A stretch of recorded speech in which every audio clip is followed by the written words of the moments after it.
My girlfriend was jealous of my brother's girlfriend for 7 months. When my brother proposed with our grandmother's ring, she sent dozens of hateful messages. Now she is legally banned from coming near my family. I, 25M, wanted to get some advice about a situation with my girlfriend Kate, 25F, that has been getting worse over the past few months. We've been dating for about 7 months after meeting through a dating app. Things started out great between us. We clicked right away and became pretty much inseparable. I really thought Kate might be the one. We enjoyed the same activities, had similar views on most things, and generally got along really well. But there's been one major problem that has been getting worse and worse. Kate absolutely cannot stand my brother Mark's girlfriend Jenna, 23F. Some background about everyone involved. I have 3 brothers, Mark, 28, who is the oldest, Luke, 24, and Tyler, 9, who lives with my dad. Mark and Jenna have been together for 3 years and live together in an apartment about 15 minutes from mine. Mark works as a marine biologist at the local aquarium, and Jenna is finishing up her PhD in astronomy. They're both pretty big science enthusiasts and spend a lot of their free time doing stuff related to their fields. Jenna's extremely intelligent, the kind of person who can explain complex concepts in ways that make sense even to someone like me who never went past basic science classes. My family has always been very close-knit. Growing up, we spent most weekends together, and even now as adults, we try to see each other at least once a week. Mark and I actually shared an apartment until about a year ago when he moved in with Jenna. Given how close we all are, my new girlfriend meeting my family was always going to be a big deal. I noticed pretty early on that Kate seemed to have a problem with Jenna. At first, I thought it was just that they hadn't spent enough time together to get comfortable around each other. Kate would make little comments after we left family gatherings, saying things about how Jenna seemed stuck up or thought she was better than everyone else because of her education. I honestly didn't see it that way at all. Jenna has always been pretty down to earth despite being incredibly smart. She grew up in a small rural town with modest means but got scholarships to attend good schools. Over time, Kate's dislike of Jenna only seemed to get stronger. She started saying Jenna was entitled, dramatic, and arrogant. Kate doesn't hide her feelings very well, so the tension became noticeable at family events. I've tried to talk to Kate about it multiple times, but she just doubles down on her opinion. What makes this situation more concerning is that I've started to notice Kate doesn't seem to get along well with women in general. Most of her friends are guys, and she often makes dismissive comments about other women we meet. But her issue with Jenna seems to be on another level entirely. The first major incident happened about 3 months ago when my grandmother passed away. My grandmother lived across the country, so the whole family flew out for the funeral. My dad paid for tickets for me, my brothers, and Jenna. Kate wasn't invited. There were good reasons for this. First, Kate had never met my grandmother. Jenna, on the other hand, had known her for years. My grandmother and Jenna actually shared a hobby. They both loved gardening and would exchange emails about different plants and techniques regularly. Jenna was genuinely upset about my grandmother's death. Kate didn't say anything before I left for the funeral, but when I got back, she was clearly upset. She started bringing it up constantly, saying it wasn't fair that Jenna got to go but she didn't. She even suggested my dad should have paid for her ticket too, just to be fair. We've argued about this countless times since then. I wish I had just paid for Kate's ticket myself to avoid all this drama, but at the time, I didn't realize how upset she was about being left out. The second major incident happened just 2 weeks ago when we all went to visit my dad for his birthday. Mark, Jenna, Luke, Kate, and I all drove up together. When it came time for sleeping arrangements, my dad said Mark and Jenna could share a room, but he wanted Kate to sleep in the guest room while I slept in my old room. His reasoning was that he wanted to set a good example for Tyler, who's only 9. Kate was furious about this. She pointed out that Mark and Jenna were allowed to share a room, so why couldn't we? I tried to explain that Mark and Jenna have been living together for 2 years already, and Tyler has even stayed at their apartment for weekends before. I also mentioned that when Jenna first started dating Mark years ago, she also stayed in the guest room when they visited. I told Kate it was my dad's house and his rules, and that once we'd been together longer, things would probably change. But Kate wouldn't drop it. She kept bringing up both of these incidents, claiming my family likes Jenna more than her. We've fought about this constantly. A few days ago, in the middle of an argument, I made things worse by blurting out, "Well yeah, they've known her longer. We all care about Jenna, she's practically family at this point." Kate took this as confirmation of her fears and accused me of liking Jenna more than her and not being serious about our relationship. Then things got even worse. I found out from Mark that he's planning to propose to Jenna soon. He's going to use our grandmother's ring, which she left specifically to be given to one of her grandchildren's future spouses. My brothers and I had already discussed this and agreed Mark should have it since he's the oldest and ready for marriage. Plus, Jenna had that special connection with our grandmother. I stupidly mentioned this to Kate, thinking she'd be happy about the news. Instead, she completely flipped out. She started saying how selfish Jenna was for taking the ring, asking why I or Luke didn't get it instead.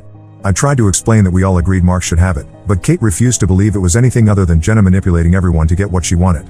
What's really bothering me now is that since finding out about the engagement plans, Kate has suddenly started dropping hints about moving in together.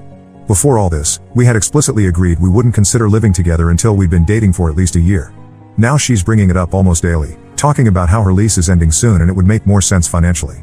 She's also started hinting about getting engaged herself, asking questions about what kind of rings I like and sending me pictures of engagement rings just for fun. The timing makes me think she's just trying to compete with Jenna rather than genuinely wanting to take these steps in our relationship. I'm really struggling with all of this. The idea of my girlfriend being jealous of my future sister-in-law is bizarre to me. I'm starting to wonder if Kate was ever really honest about what she wanted from our relationship, or if she was just telling me what I wanted to hear. She knew from the beginning how close my family is, and that anyone I ended up with would need to get along with them. I've decided I need to have a serious talk with Kate. I plan to tell her clearly that Jenna is going to be part of my family, and her hostility towards her needs to stop. If she can't accept that, then I don't see how our relationship can continue. I don't want to waste time with someone who can't get along with the people who matter most to me. Has anyone else dealt with something like this? Am I overreacting, or is this jealousy as concerning as I think it is? Update 1 first, I want to thank everyone for their comments on my original post. Reading your perspectives really helped me clarify my thoughts and gave me the courage to address this situation head on. Before I get into what happened, I want to make it clear that Kate isn't a completely terrible person. She has many good qualities, she's funny, ambitious, thoughtful in many ways, and we genuinely enjoyed each other's company most of the time. This conflict with Jenna was just one aspect of our relationship, but unfortunately, it turned out to be a deal breaker. 3 days after my post, I invited Kate over to my apartment for dinner. I decided to start the conversation by trying to understand the root of her issues with Jenna and my family. I wanted to give her one last chance to explain herself before making any final decisions. Kate finally opened up about why she felt so threatened by Jenna. She explained that she believed my parents had embraced Jenna as a surrogate daughter because they have 4 sons and no daughters. In her mind, this role was now filled, leaving no space for her to be accepted in the same way. She felt Jenna had an unfair advantage because she'd been around longer and had already established herself as the female presence in our family. Kate specifically mentioned feeling excluded from the funeral trip, saying if she had been allowed to come, she could have helped clean out my grandmother's house afterward and proven herself to be helpful and caring to my family. The way she phrased it struck me as calculating, like she viewed these family moments as opportunities to score points rather than genuine ways to connect and support people she cared about. I tried reasoning with her. I pointed out that she actually had several potential connections with my family that Jenna didn't. Kate is Catholic like my mom, Jenna isn't religious. Kate grew up in the Northeast like my parents, Jenna is from the South, and Kate is a high school teacher like my mom was before retirement. I explained that Jenna's only real advantage was time and history with the family. Kate wasn't hearing any of it. She had convinced herself that there was some kind of competition for a limited spot in our family, and that Jenna had already claimed it. No matter what I said, she couldn't seem to get past this idea. Finally, feeling that we were going in circles, I suggested we take a break for a couple weeks to think things over. I told her directly that Jenna was becoming part of our family when she marries Mark, and Kate's inability to accept this was creating an impossible situation. Kate immediately rejected the idea of a break, stating firmly that she doesn't do breaks. With that response, I realized there was no middle ground to be found. I told her that if she wasn't willing to take time to reconsider her attitude, then we needed to end things completely. I did leave the door slightly open, saying if she changed her mind in the next few weeks, I'd be willing to talk again. She left my apartment that night, and I thought that would be the end of it. I was wrong.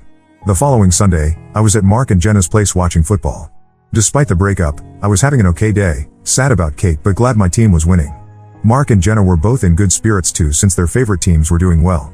It felt nice to just hang out and try to get back to normal. Around halftime, Jenna's phone started buzzing constantly. When she checked it, her face completely changed. She showed her screen to Mark, whose expression immediately turned from relaxed to furious. Then they showed me what was happening. Kate had sent Jenna dozens of messages on Facebook.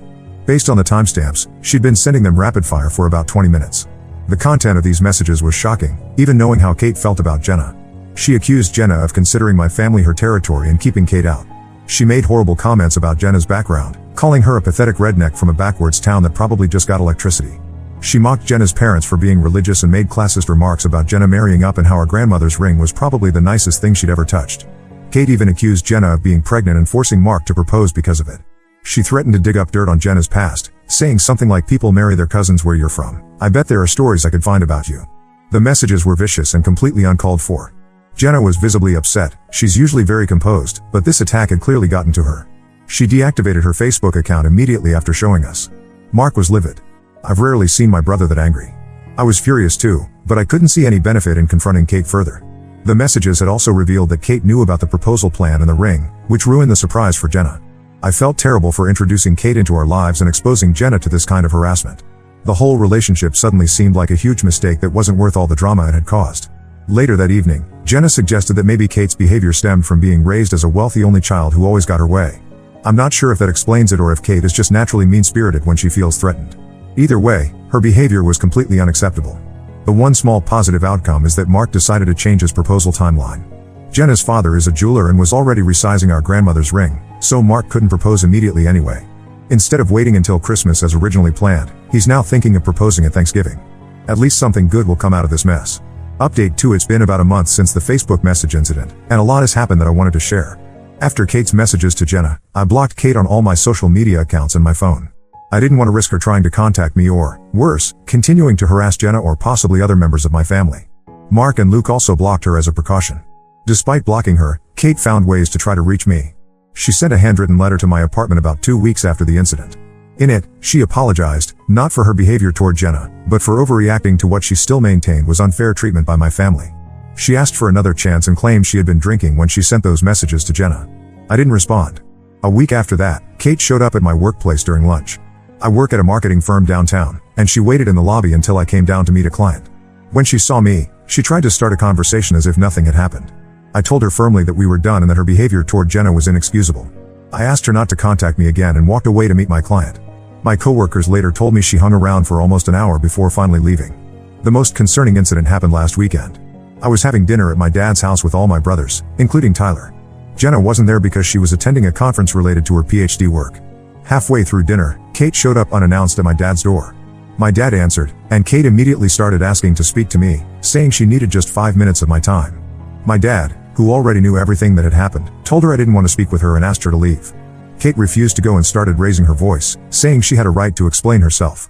Mark went to the door to back up my dad, and Kate started yelling accusations about Jenna, loud enough that all of us, including 9-year-old Tyler, could hear.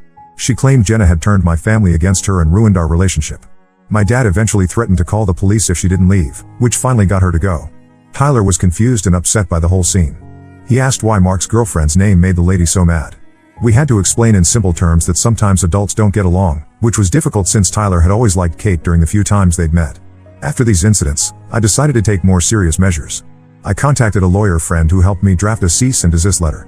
The letter formally requested that Kate stop all attempts to contact me or my family members, including showing up at our homes or workplaces. It outlined the previous incidents and stated that further contact would be considered harassment. I had it delivered to her apartment by certified mail to ensure she received it. On a more positive note, Mark decided not to wait until Thanksgiving for the proposal. Last weekend, he took Jenna to the botanical gardens where they had their first date and proposed there. She said yes, of course. The ring fits perfectly after the resizing. Jenna called me right after it happened, and she sounded happier than I've heard her in weeks. They're thinking about a fall wedding next year. I'm still processing everything that happened with Kate. Looking back, there were warning signs I missed or ignored. Her competitiveness, her difficulty getting along with other women, her need to be the center of attention in every situation. I've learned some valuable lessons about what to look for in future relationships. For now, I'm focusing on work and spending time with family. Mark and Jenna have invited me over for dinner more often, and I think they're trying to make sure I don't isolate myself after everything that happened. I appreciate it, even though I've assured them I'm doing okay. Has anyone dealt with an ex who couldn't accept a breakup like this? The cease and desist letter seems to have worked so far, but I'm still a bit worried about what Kate might do next. Update 3: It's been 3 months since my last update, and I thought I'd share what's happened since then for anyone who might be interested or dealing with similar situations. The cease and desist letter seemed to work for about a month. Kate stopped trying to contact me directly, which was a relief. However, about 6 weeks ago, I discovered she had created a fake social media account and was using it to follow my brother's public accounts and those of some mutual friends we had. She wasn't interacting with any posts, just silently monitoring what was happening in my life through others' updates. A mutual friend noticed something off about the account. It had been created recently, had very few posts, and was following a specific pattern of people connected to me. He alerted me, and after looking at the profile pictures more carefully, we realized it was definitely Kate using old photos and a fake name.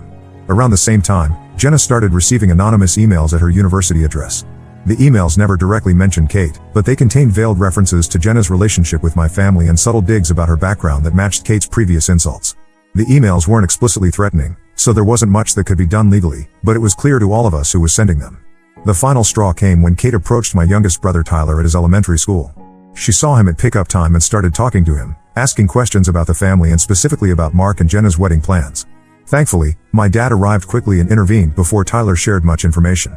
Tyler recognized Kate and didn't think anything was wrong with talking to her, but my dad was understandably alarmed.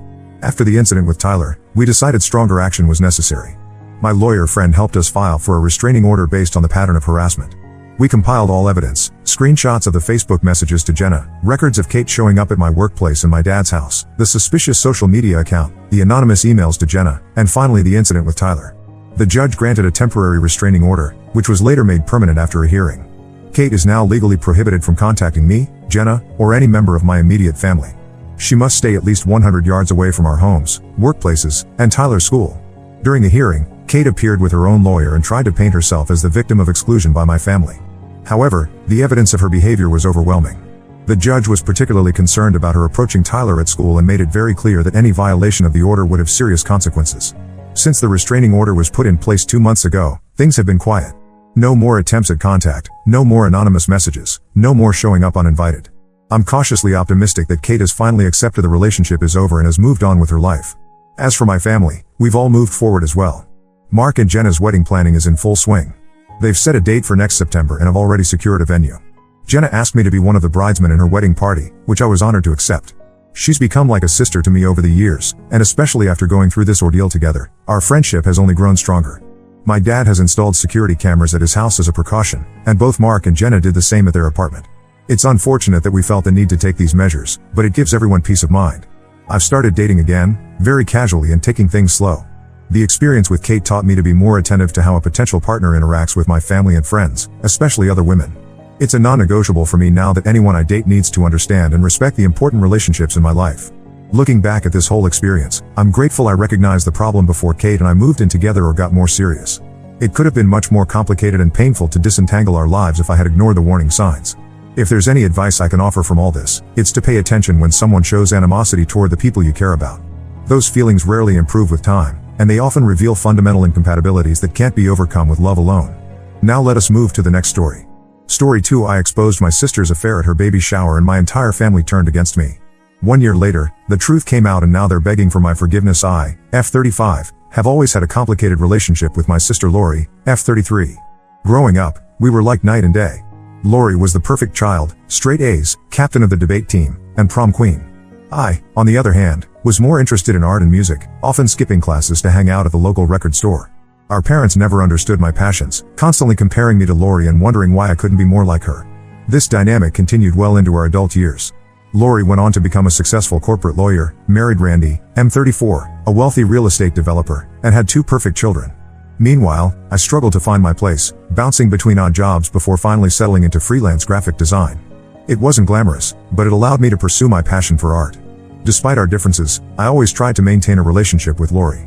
I attended every family gathering, helped plan her wedding, and even offered to babysit her kids when they were born. But no matter what I did, it never seemed to be enough for Lori or our parents. I remember one particular Thanksgiving when Lori announced her first pregnancy. Everyone was overjoyed, cooing over her and offering congratulations. When I tried to join in, Lori looked at me and said, "Oh, I'm sure you'll find someone and settle down eventually. You just need to put yourself out there more." The condescension in her voice was unmistakable, and it stung. Another time, at her son's first birthday party, I overheard Lori talking to some of her friends. "Yeah, that's my sister," she said, gesturing towards me. "She's still trying to make it as an artist or something. I keep telling her to get a real job, but she doesn't listen." I pretended not to hear, but inside I was seething. Randy wasn't much better. He often joined in on Lori's teasing, making jokes about my little drawings and asking when I was going to get a grown-up job. At family dinners, he would dismiss my opinions on current events, saying things like, "Well, I'm sure it seems that way from your perspective, but in the real world." Despite all this, I kept trying. I thought if I just worked hard enough, proved myself enough, they would finally see my worth. But nothing ever changed. Things took a dramatic turn about 6 months ago. I was working on a project at my favorite local coffee shop when I saw Lori walk in. At first, I was going to call out to her, but then I saw she wasn't alone. She was with a man I didn't recognize, and they were acting far too intimate for it to be a work meeting. I watched in shock as Lori kissed this mystery man passionately before they sat down at a secluded table. My mind was reeling. Lori, the perfect sister, the one who always did everything right, was cheating on her husband. For days, I grappled with what to do with this information. Should I confront Lori? Tell Randy? Keep it to myself? I knew that if I accused Lori of cheating, she would likely deny it and somehow turn it around on me. She was always good at that, making me look like the bad guy. And if I told Randy, would he even believe me over his precious wife? In the end, I decided to keep quiet and gather more evidence. Over the next few months, I secretly followed Lori and documented her meetings with this mystery man. I took photos, recorded times and dates, and even managed to overhear some of their conversations. It was clear this wasn't just a one-time thing. Lori was having a full-blown affair. During this time, Lori announced she was pregnant with her third child. The family was ecstatic, planning a lavish baby shower to celebrate. I was invited, of course, but only as an afterthought. I still remember the phone call from Lori. "Hey sis," she said, her voice dripping with fake enthusiasm. "We're having a baby shower next month. I know you're not really into these things, but Mom insisted I invite you. Don't worry about bringing a gift, I know money's tight for you right now." Her words brought back memories of all the times she had belittled me, made me feel small and insignificant. And now, knowing what I knew about her affair, her holier-than-thou attitude made my blood boil. The day of the baby shower arrived, and I decided it was time to expose Lori's deceit. I arrived at the party, a forced smile on my face as I greeted everyone. Lori barely acknowledged me, too busy soaking up the attention from her friends and family. I waited until all the guests had arrived and Lori was opening her gifts. As she cooed over an expensive stroller from our parents, I stood up and cleared my throat. "I have a gift for you too, Lori," I said, my heart pounding. "It's the gift of truth." The room fell silent as all eyes turned to me. Lori looked annoyed, probably assuming I was about to make some sappy speech. But she had no idea what was coming. I pulled out my phone and connected it to the TV in the living room. "I think everyone here deserves to know who Lori really is," I said, my voice shaking slightly. Then I played the video I had compiled, photos of Lori kissing her lover, recordings of their intimate conversations, dates and times of their meetings. The room was dead silent as people processed what they were seeing and hearing. Lori's face turned pale, then red with anger. She started screaming at me, calling me a liar and a jealous bitch. Randy looked shell-shocked, staring at the screen with disbelief. Our parents tried to intervene, telling me to stop making a scene, but I refused to back down. "You've always treated me like I was worthless," I told Lori, years of pent-up frustration pouring out. "You've mocked my career, my lifestyle, my choices. You've made me feel small and insignificant at every turn. But at least I'm not a cheating liar who betrays her family." The baby shower quickly devolved into chaos after that. People started leaving, whispering among themselves. Lori locked herself in the bathroom, refusing to come out. Randy left without a word, taking the kids with him. Our parents were furious with me, saying I had ruined everything and demanding I leave.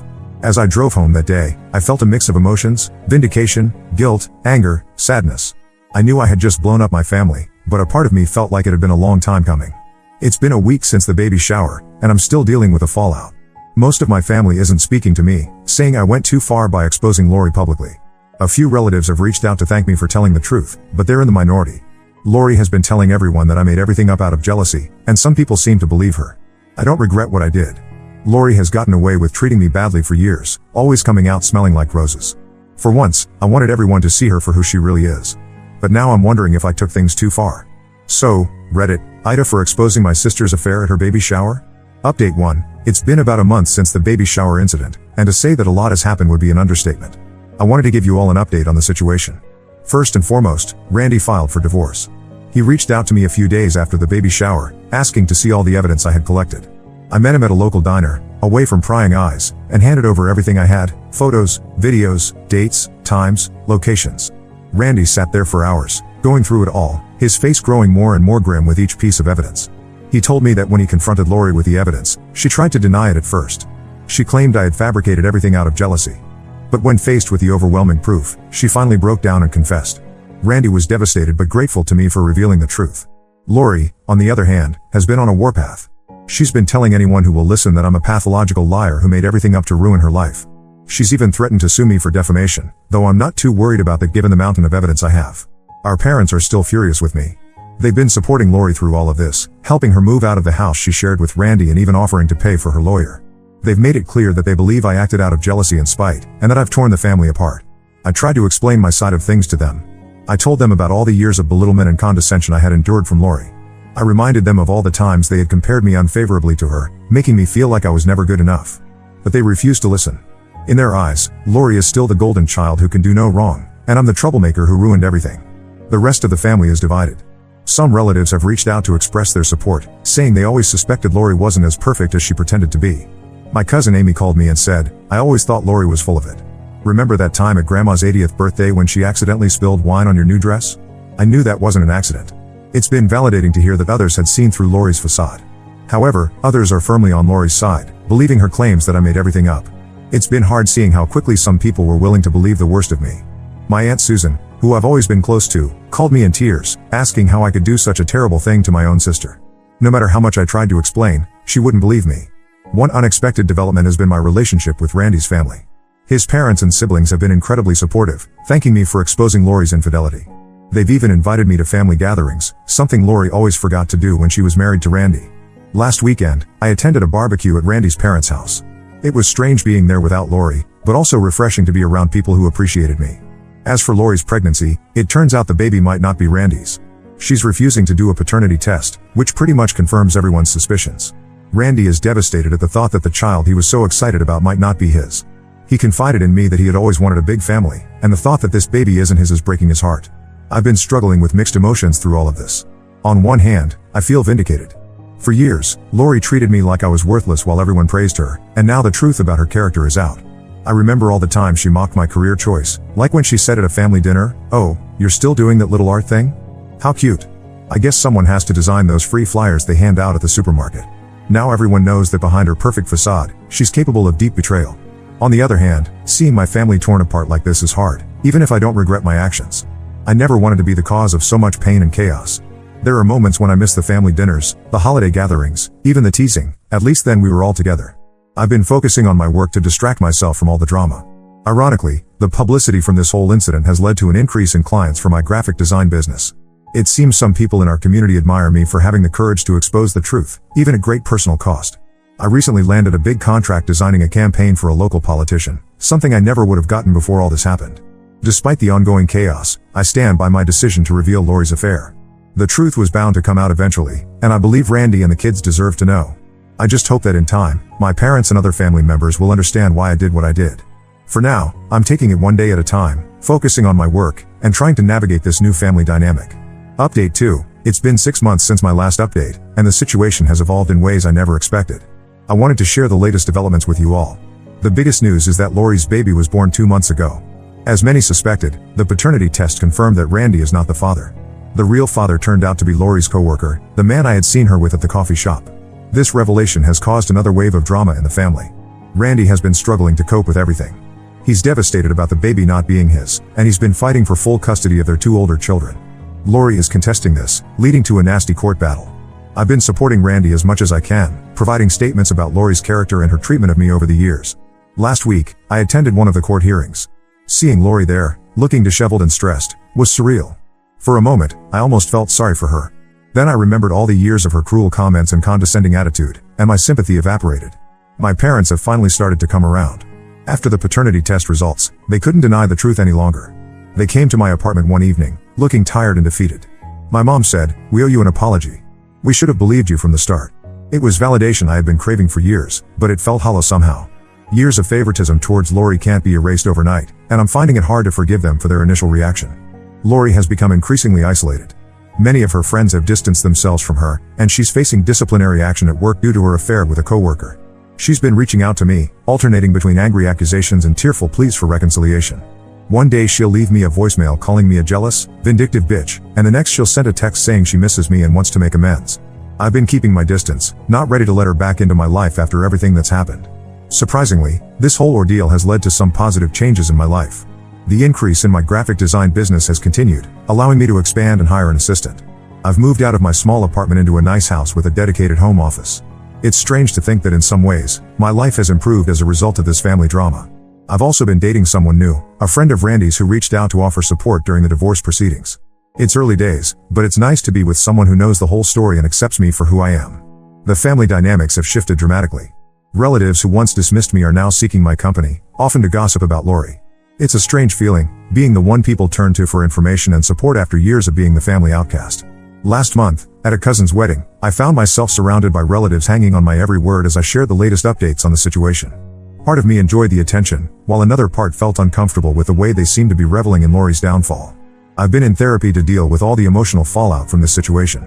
It's helping me process my feelings about Lori, our parents, and my place in the family. I'm learning to set boundaries and prioritize my own well-being, something I never felt able to do before. As for Lori's baby, it's a complicated situation. Randy wants nothing to do with the child, which is understandable. Lori's coworker, the real father, is married with his own family and is reluctant to be involved. It's a mess, and I can't help but feel sorry for the innocent baby caught in the middle of all this. Despite all the chaos, I don't regret my actions at the baby shower. Exposing Lori's affair was difficult, but it was necessary. The truth has a way of coming out eventually, and I believe it's better that it happened now rather than years down the line. Update 3. It's been a year since my initial post, and I wanted to provide one final update on the situation. The divorce between Lori and Randy was finalized 3 months ago. Randy got primary custody of their 2 older children, with Lori having visitation rights. It was a bitter battle, but in the end, the evidence of Lori's infidelity and her subsequent behavior worked against her in court. Lori's life has taken a dramatic turn. She lost her job at the law firm due to the scandal of her affair with a coworker. She's been struggling financially and emotionally, often reaching out to family members for support. Last week, I ran into her at the grocery store. She looked tired and defeated, a far cry from the polished, confident woman she used to be. For a moment, I felt a pang of guilt, wondering if I had gone too far. But then I remembered all the years of her cruel comments and dismissive attitude, and I hardened my heart. Our parents have been helping Lori, which has caused some tension between us. They've been babysitting her baby and helping her financially.